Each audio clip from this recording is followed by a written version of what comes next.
வானம் வசப்படுமே.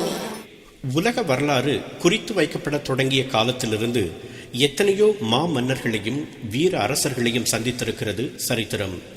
பெரும்பாலான மன்னர்கள் பிற தேசங்களை கைப்பற்றியதால் வரலாற்றை வசமாக்கினர். வேறு சிலர் கொடுங்கோலாட்சி நடத்தி வரலாற்றில் இடம் பிடித்தனர்.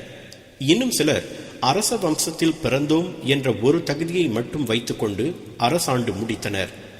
இப்படி எல்லா மன்னர்களையும் அவர்கள் மனுக்குலத்துக்கு ஆற்றிய சேவைகள் மற்றும் வரலாற்றில் ஏற்படுத்திய தாக்கம் ஆகியவற்றை அளவுகோலாக கொண்டு வரிசைப்படுத்தினால் ஒருவர் முதல் நிலையை பிடிக்கக்கூடும்.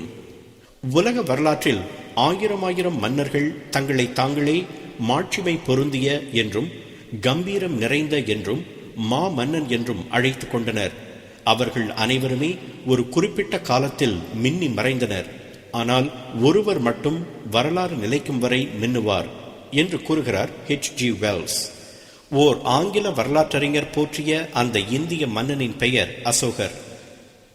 இந்திய வரலாற்றில் மிகப்பெரிய சாம்ராஜ்யங்கள் தோன்றி மறைந்திருக்கின்றன. அவற்றுள் முதலாவது மௌரிய சாம்ராஜ்யம். சந்திரகுப்த மௌரியர் என்ற மன்னன் தான் அந்த வம்சத்தை தொடங்கி வைத்தார். அவரது காலம் கிமு 324 முதல் கிமு 300 வரை 24 ஆண்டுகள் நீடித்தது. அந்த காலகட்டத்திலிருந்துதான் இந்தியாவின் வரலாறு தெளிவாகிறது. கிமு 327 மாவீரன் அலெக்சாண்டர் இந்தியா மீது படையெடுத்து வடமேற்கு பகுதியை கைப்பற்றினார். மகத நாடு என்ற அந்த பகுதியைத்தான் பின்னர் சந்திரகுப்த மௌரியர் ஆண்டார்.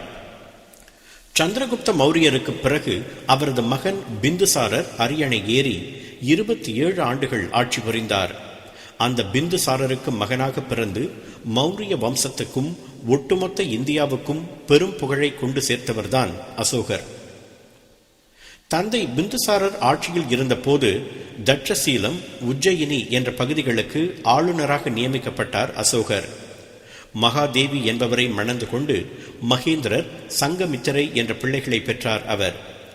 பிந்துசாரரின் மரணத்துக்கு பிறகு கிமு 273 அரியணை ஏறினார் அசோகர். அவர் ஆட்சிக்கு வந்து 4 ஆண்டுகள் கழித்துத்தான் முடிசூட்டு விழா நடந்தது. பிந்துசாரருக்கு அசோகர் உட்பட மொத்தம் 100 குழந்தைகள் பிறந்தன என்றும் மற்ற 99 சகோதர சகோதரிகளை கொன்றுவிட்டுத்தான் அசோகர் ஆட்சிக்கு வந்தார் என்றும் ஒரு கதை கூறப்படுகிறது. ஆனால் அதற்கு ஆதாரம் இல்லை. மண்ணாசை இல்லாத மன்னர்கள் வரலாற்றில் வெகு சிலரே. அசோகர் கூட பதவி ஏற்றதும் பெரும்பாலான மன்னர்களைப் போலவே தனது சாம்ராஜ்யத்தை விரிவுபடுத்த வேண்டும் என்று விரும்பினார். பதவியேற்று 9 ஆண்டுகள் கழித்து அண்டை நாடான கலிங்கத்தின் மீது படையெடுத்து பெரும் வெற்றி பெற்றார். அந்த அவரது முதல் போர்தான் அவரது தலையெழுத்தையும் இந்தியாவின் தலைவிதியையும் மாற்றியமைத்தது. கலிங்கத்து போரில் 150,000 வீரர்கள் சிறைப்பிடிக்கப்பட்டனர். 100,000 வீரர்கள் கொல்லப்பட்டனர். அந்த உண்மை அசோகரின் கல்வெட்டுகளில் குறிக்கப்பட்டிருக்கிறது. போரில் வெற்றி கனியை பறித்த எந்த மன்னனும் புலகாங்கிதம் அடைவதும் கொண்டாடுவதும் உடனே அடுத்த படையெடுப்பை பற்றி சிந்திப்பதும் தான் இயல்பு. ஆனால் அசோகர் வேறுபட்டு நின்றார். அந்த மன்னனின் ஈர நெஞ்சு போரின் சேதத்தை கண்டும் பலியான உயிர்களை எண்ணியும் சிந்தப்பட்ட இரத்தத்தை நினைத்தும் அமைதியாக அழுதது. இனி போரே வேண்டாம் என்று துணிந்தது. அதுவரை விலங்குகளை வேட்டையாடுவதையும் மாமிசம் உண்டு மகிழ்வதையும் பொழுதுபோக்காக கொண்டிருந்த அசோகர் மனம் மாறினார். உபகுப்தர் என்பவரின் தூண்டுதலின் பேரில் பௌத்த சமயத்தை தழுவினார். சில ஆண்டுகளில் புத்த பிக்குவாக மாறிய அவர் தொடர்ந்து அரசனாகவும் நீடித்தார்.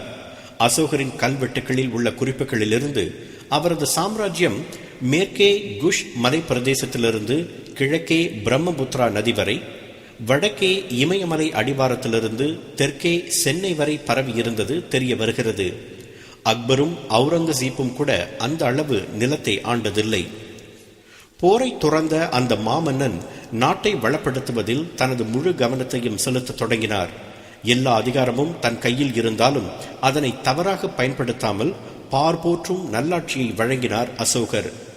தனது பரந்து விரிந்த நிலப்பரப்பை 5 மாநிலங்களாக பிரித்து அவற்றுக்கு தட்சசீலம், உஜ்ஜயினி, ஸ்வர்ணகிரி, தோசாலி, பாடலிபுத்திரம் என்ற நகரங்களை தலைநகரங்களாக்கினார். மக்கள் நலனுக்காக அதிகம் செய்தார். நீதித்துறை கடுமையாக இருந்தது. ஆனாலும் அவரது இளகிய மனம் தண்டனைகளின் கடுமையை குறைத்தது. எல்லா இடங்களிலும் தர்ம மகா மாத்திரர்கள் என்ற அதிகாரிகளை நியமித்தார் அசோகர். நாடு முழுவதும் அறக்கோட்பாடுகளை பரப்புவது அவர்களின் பணி. அசோகரின் கட்டளையின் பேரில் நாடு முழுவதும் சாலைகள் அமைக்கப்பட்டன. சாலையோரங்களில் பழ மரங்கள் நடப்பட்டன.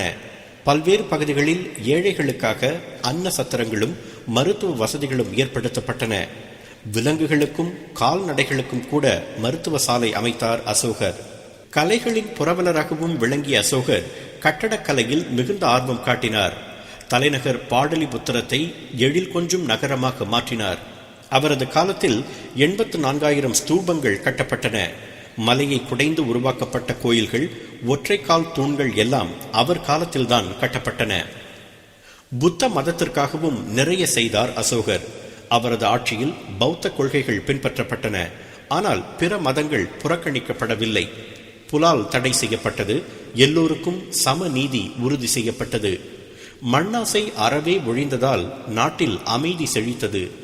பௌத்த மதம் நாடு முழுவதும் பரவியது. அதனை இலங்கை, சீனா, மியான்மர், தாய்லாந்து போன்ற நாடுகளுக்கும் பரவ வைத்த பெருமை அசோகரையே சேரும். கடைசி மூச்சு வரை நல்லதையே செய்த அசோகர் தனது 72வது வயதில் காலமானார் என்று ஒரு குறிப்பு கூறுகிறது.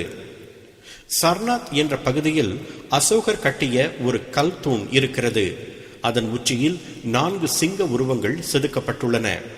அந்த சின்னம்தான் இன்றும் இந்தியாவின் அரசாங்க முத்திரையாக பயன்படுத்தப்படுகிறது. மேலும் இந்திய கொடியின் மத்தியில் அசோக சக்கரம் பொறிக்கப்பட்டிருக்கிறது. இந்திய தேசத்தின் புகழை காலம் உள்ள வரைக்கும் பேச வைத்த அந்த மாமன்னனுக்கு இந்தியா வழங்கியிருக்கும் மிக பொருத்தமான கௌரவம் அது. ஆங்கிலத்தில் உட்டோப்பியா என்ற ஒரு சொல் உண்டு. எல்லாவற்றிலும் மிகச்சிறந்த உச்சத்தை தொட்டு குறை கூற முடியாமல் இருப்பதை குறிக்கிறது அந்த சொல். உலக வரலாற்றில் உத்தோப்பியா என்ற சொல்லுக்கு அசோகரின் ஆட்சி மட்டுமே சரியான உதாரணம் என்று சொல்லலாம். அப்படி ஒரு மன்னன் எதையெல்லாம் செய்ய வேண்டுமோ அதையெல்லாம் செய்ததோடு அதற்கு மேலும் பல உன்னத காரியங்களை செய்ததால் தான் H.G. Wells கூறியது போல வரலாறு உள்ளவரை தன் பெயரை நிலைநிறுத்திக் கொண்டிருக்கிறார் அசோகர். இன்னொரு அசோகர் பிறந்து வந்தால்தான் அப்படிப்பட்ட ஆட்சியை வழங்க முடியும் என்று கூட சொல்லலாம்.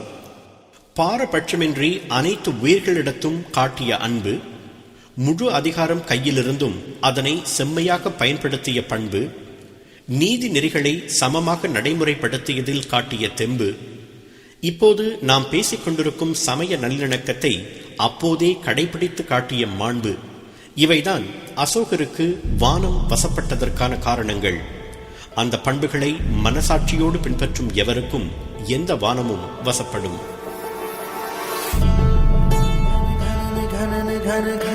வானம் வசப்படுமே. 96.8 கேட்டாலே பரவசம்.